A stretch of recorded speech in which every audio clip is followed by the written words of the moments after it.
நான் எந்த பணியும் செய்யலாம், வாக்காளர் சந்திக்கல, பாகம் ஒரு நினைக்கல, பூஜை நினைக்கல, இன்னும் சொல்லணும்னா கவுண்டிங் என்று கூட பல நினைக்கல. அப்படிப்பட்டவர்கள் இன்றைக்கு வெற்றி பெற்ற ஆட்சிக்கு வந்திருக்கிறாங்க. அழுகுறான். ஏய் அழுவலடா. அது அழுவலையா? கண்ணீர் ஒழி பேண்ட்டுக்குள்ள போயினுக்குது, அழுவலன்ற. நீங்கள் கோட்டை விட்டு விட்டு சுற்றி இருக்கக்கூடிய அதிகாரிகளும் உங்களுக்கு எழுதி தருகிறவர்களும் உங்களுடைய பென் நிறுவனமும் சொல்லிக் கொண்டிருந்ததெல்லாம் நம்பினீர்கள். மக்களுடைய உணர்வுகளையே புரிந்து கொள்ளவில்லை. ஆகவே அவையெல்லாமும் தான் சேர்ந்துதான் உங்கள் தோல்விக்கு காரணம். சட்டம் ஒழுங்கு நிலைமை எல்லாவற்றுக்கும் மேலாக. ஆனா அது என்ன நம்பதற்கு சோசியல் மீடியா. ஆக சோசியல் மீடியா இன்ஸ்டாகிராம் சொல்லக்கூடிய அதை பயன்படுத்தி ஒரு திட்டமிட்டு பணி நடந்து முடிந்திருக்கு. வெற்றி பெறாதவர்கள் சொல்லக்கூடிய காரணங்கள் தான் இது.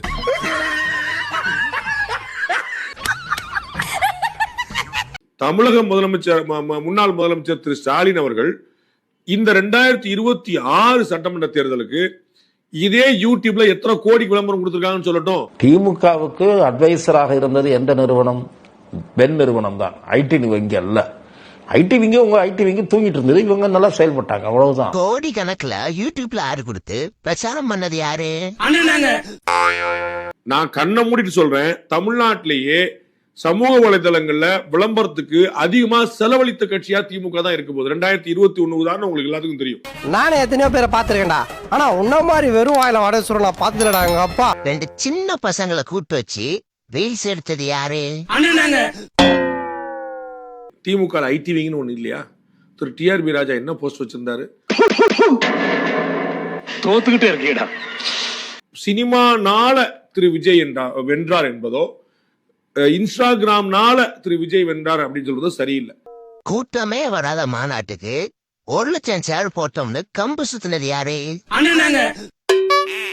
அதிமுக திமுக வேண்டாம்னு மக்கள் கருதுனாங்க. இதுதான் பிரதானமான விஷயம். அதான் ரிசல்ட்ல வெளியே வந்திருக்கு. உன்ன மாதிரி ஒரு ஈன பிறவி நான் என் வாழ்க்கையில பார்த்ததே இல்ல. உன்னை சேர்த்தான் எங்க? ஏய் நான் பரவாயில்லடா, நீ ரொம்ப அசிங்கமா இருக்கிறடா. இன்ஸ்டா, பேஸ்புக், ட்விட்டர்னு வளர்ச்சி ஃபேக் நரேட்டிவ் செட் பண்ணது யாரு? அந்த சமூக வலைதளத்துல யூடியூப்ல 2021லயே ஸ்டாலின் தான் வராரு, விடியல் தர போறாரு அப்படிங்கிற விளம்பரம் வந்து நீங்க எந்த வீடியோ ஓபன் பண்ண தமிழ்நாட்டுக்குள்ள யார் வீடியோ ஓபன் பண்ணாலும் வந்துருப்பாங்க. இந்த முறை ஸ்டாலின் தொடரட்டும், தமிழ்நாடு வெல்லட்டும் போட்டு மாறி மாறி மாறி மாறி வந்து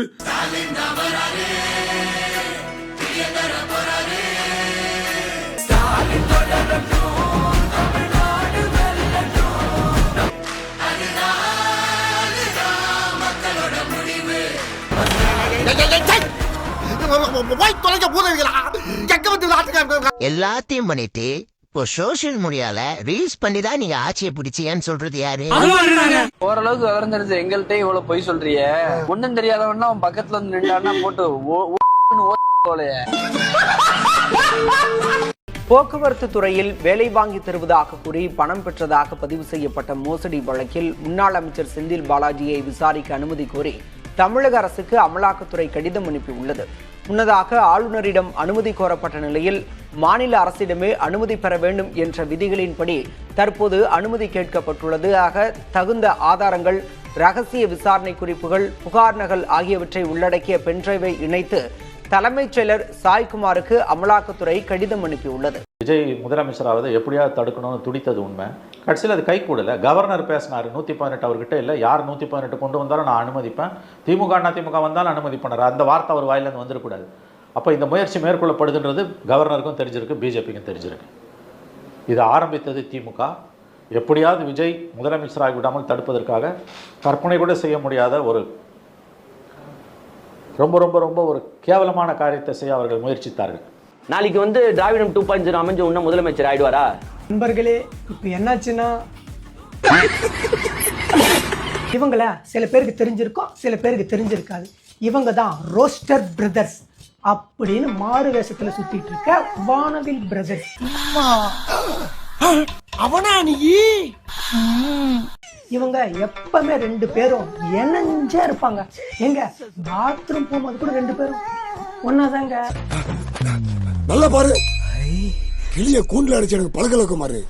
இப்படிலாம் என்ன சந்தேகப்படாதப்பா. இன்ஸ்டாகிராம் Facebook நீங்க இழுத்து மூடினா முடிஞ்சு போச்சு டிவிகே கட்சி. Facebook இன்ஸ்டாகிராம் இழுத்து முன்னா டிவிக்கேன்னு ஒரு கட்சி இருக்குது யாருக்கும் தெரியாது அப்படின்னு இவர் சொல்லியிருந்தாரு. அந்த வீடியோவை நீங்களும் பார்த்துருப்பீங்க.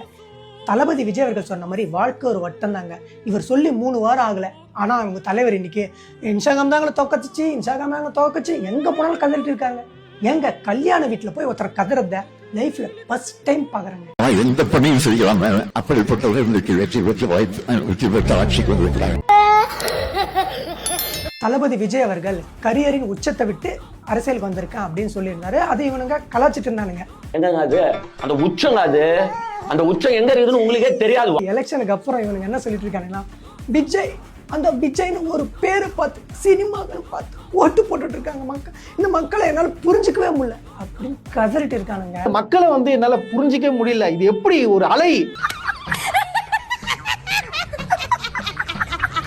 ரிசல்ட்டுக்கு முன்னாடி டிஎம்கே 2.0 ஆட்சி அமைக்கும். அப்போ தமிழ்நாட்டில் சில கொள்ளலாம் நடக்க தான் செய்யும். அது ஒன்றும் பண்ண முடியாது. ஆனால் அந்த விஜய் ஃபேன்ஸ் அப்போ வந்து எங்கள் அண்ணன் வந்திருந்தா இதில் நடந்திருக்காது, எங்கள் அண்ணன் வந்திருந்தா இதை பண்ணியிருப்பார். எங்க அண்ணன் விஜய் கிட்ட நீங்க ஆட்சியை கொடுத்திருந்தீங்கன்னா இந்த கொலைலாம் நடந்தே இருக்காது, இந்த ரேப்லாம் நடந்தே இருக்காது, இந்த திருட்டுலாம் நடந்தே இருக்காது. ஏங்க அப்படிதான் சொல்லி சுத்துவாங்க. ரிசல்ட்டுக்கு அப்புறம் என்னமா சொல்லிட்டு இருக்காங்க, இவனுங்க அதை பண்ணிட்டு இருக்கானுங்க. விஜய் ஆட்சியில் தப்பு நடக்கும்ல, விஜய் ஆட்சியில் எதுவும் நடக்கும்ல. விஜய் வந்துட்டா ரேப்பே நடக்காது. நீங்க அங்க ரேப்லாம் நடக்குது, இன்னும் கஞ்சா விற்கிறாங்க. கேட்கணுமா இல்லையா? நம்மளுக்கு அந்த ஆசை இருக்குமா இல்லையா? அழுதுக்கு இருக்க நீ விஜய் ஃபேன்ஸ் ரியாலிட்டிக்கு வாங்கடா, பொதுமக்கள்லாம் உங்களுக்கு ஓட்டே போட மாட்டாங்க அப்படின்னு சொல்லிட்டு இருந்த இவனுங்க இன்னைக்கு குழந்தைங்க கேட்டுச்சு ஓட்டு போட்டுட்டாங்க, விஜய் மூஞ்சிக்காக ஓட்டு போட்டுட்டாங்க, சினிமா பார்த்து ஓட்டு போட்டுட்டாங்க அப்படின்னு வானத்துக்கு பூமிக்கும் குதிச்சிட்டு இருக்கானுங்க இந்த வானவில் பாய்ஸ். அரே காஞ்சிபுரம் பட்டு என்ன வேலை?